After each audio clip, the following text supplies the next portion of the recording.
Anita Kusumawardani dengan NIM 108222007. Saya Atia Desitria Barwati dengan NIM 1082210. Saya Ibu Pengajian Bangsawan dengan nomor NIM 108222019. A. Ruang lingkup audit dan metodologi yang akan digunakan. 1. Ruang lingkup audit mencakup aspek-aspek berikut. A. Pengelolaan data rekam medis, validitas, integritas, kerahasiaan akses. Mengacu Permenkes nomor 24 tahun 2022. B. Infrastruktur TI dan teknis RS, servis, jaringan, backup, ketersediaan layanan atau uptime atau downtime, redundancy. Mengacu ketentuan SIM RS dalam Permenkes nomor 18 tahun 2022. C. Prosedur operasional dan alur kerja pengguna, pendaftaran, laboratorium, input data, verifikasi identitas, hak akses. D. Aspek keamanan informasi dan akses data, hak akses, audit trial, proteksi data pasien, privasi dan confidentiality. Permenkes nomor 24 tahun 2022 menekankan pelindungan data medik. E. Kesesuaian operasional SIM RS terhadap regulasi nasional Permenkes nomor 18 tahun 2022 dan Permenkes nomor 24 tahun 2022. 2. Metodologi audit. Metodologi yang digunakan meliputi A. Wawancara terstruktur dengan pimpinan TI, staf rekam medis, petugas pendaftaran, petugas lab, petugas layanan. B. Observasi dan simulasi proses layanan, pendaftaran, input data, order lab, transcription, pengambilan hasil pencetakan. C. Review dokumen, SOP kebijakan, hak akses, log system, downtime, backup, audit trial, dokumentasi insiden, kebijakan keamanan data, kontak vendor, SLA. D. Penilaian kepatuhan terhadap Permenkes nomor 18 tahun 2022, kewajiban SIM RS dan Permenkes nomor 24 tahun 2022, rekam medis elektronik, kerahasiaan data. E. Analisis akan menimbang menggunakan metode Fishbone dan Risk Impact Matrix, prioritisasi temuan berdasarkan risiko terhadap keselamatan pasien, keandalan layanan, dan kepatuhan regulasi. Selanjutnya, rekomendasi berbasis status dan Permenkes yang relevan untuk mengatasi temuan. 1. Kepatuhan regulasi dan legalitas Permenkes nomor 24 tahun 2022 dan nomor 18 tahun 2022. A. Pastikan rumah sakit menerapkan rekam medis elektronik sesuai definisi dalam Permenkes nomor 24 tahun 2022. B. Buat kebijakan dan SOP internal terkait hak akses data dan kerahasiaan hanya tenaga kesehatan berwenang dan sesuai kebutuhan klinis yang mendapatkan akses. C. Aktifkan audit trial sistem untuk setiap perubahan data medis agar memenuhi standar dokumentasi legal. Permenkes nomor 24 tahun 2022 menekankan dokumentasi rekam medis. Yang kedua, keandalan dan ketersediaan sistem templates dan reliability. A. Bangunan infrastruktur TI yang robust, server dengan redundancy, failover, backup rutin, dan sistem monitoring download bertujuan untuk mencegah download panjang. B. Tetapkan SLA internal untuk uptime, siapkan Business Continuity Plan atau BCP dan Disaster Recovery Plan atau DRP. C.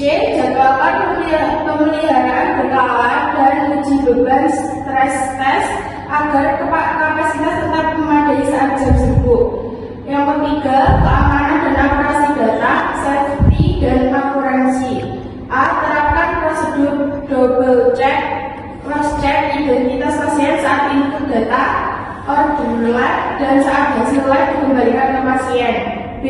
Gunakan sistem verifikasi otomatis, misalnya barcode, wristband, uniku pasien ID atau MPI, untuk menghindari duplicate record atau pertukaran data. C. Batasi akses data berdasarkan peran role-based access control sesuai jenis layanan dan kebutuhan klinis. Yang keempat, prosedur dan sumber daya manusia, knowledge dan accountability. A. Revisi atau susunan SOP internal SIM RS, alur input data, validasi hak akses, penanganan insiden, pelaporan error. B. Pelatihan berkala bagi staf layanan dan rekam medis kompetensi, penggunaan SIM RS, prosedur keamanan, verifikasi data, dan penanganan insiden.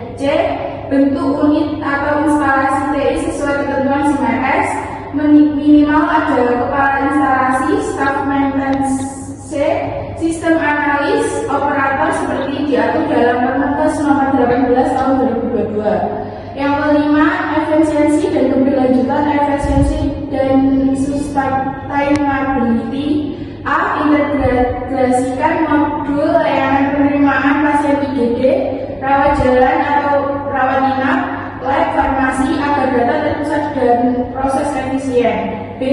Lakukan audit SIM-RS secara rutin, misalnya setiap 6-12 bulan untuk monitor kepatuhan, kinerja sistem, dan keamanan data. C. Siapkan anggaran TI tahunan untuk pemeliharaan, upgrade hardware atau software, pelatihan, dan cadangan operasional. Yang C. Identifikasi 3 masalah atau kelemahan signifikan dalam SIM-RS harapan sehat. Berdasarkan hasil audit, berikut 3 kelemahan utama di SIM-RS harapan sehat. Yang pertama, integritas dan kerahasiaan data rekam medis elektronik belum sepenuhnya aman. A. Hak akses data tidak dibatasi dengan baik. Banyak staf yang memiliki akses penuh terhadap rekam medis tanpa membagi pembagian peran role based. Yang B. Audit trail belum aktif. Perubahan data tidak tercatat dengan jelas. Kesulitan penelusuran jika terjadi kesalahan. C.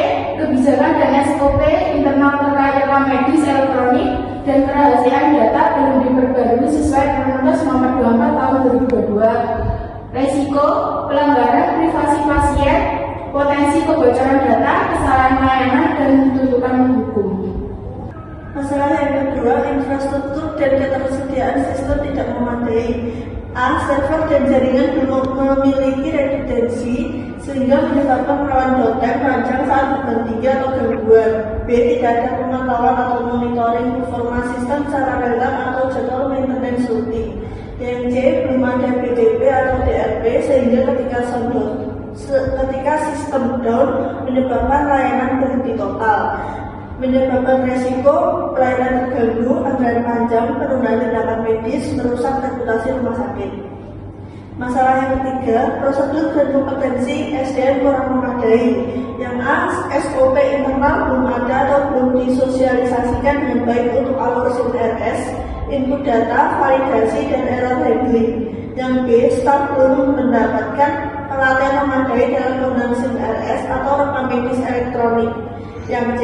Tidak ada unit teknologi informasi formal, tanggung jawab TI diserahkan sampingan sehingga tidak ada standarisasi pemeliharaan. Resikonya kesalahan input data ganda, prosedur kerja tidak konsisten, kurangnya accountability internal.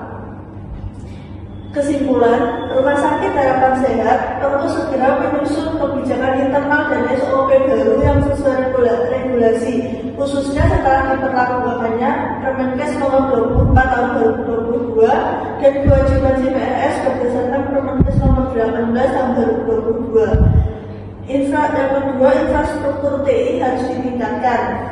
Jangan hanya mengandalkan satu server tanpa redundansi. Yang ketiga, pelatihan dan pembagian tanggung jawab harus diperjelas untuk unit TI, rekam medis, dan sistem governance SIM-RS. Yang keempat, implementasi rekomendasi sebaiknya dibagi prioritas. Ada 3, yang pertama keamanan dan kerahasiaan data atau compliance regulasi. Yang kedua, infrastruktur dan ketersediaan layanan. Yang ketiga, SOP dan SDM. Yang terakhir, lakukan audit ulang dalam 6-12 bulan setelah perbaikan untuk memastikan kepatuhan dan efektivitas. Sekian yang dapat kelompok kami sampaikan. Apabila ada salah kata, kami mohon maaf yang sebesar-besarnya. Terima kasih. Wassalamualaikum warahmatullahi wabarakatuh.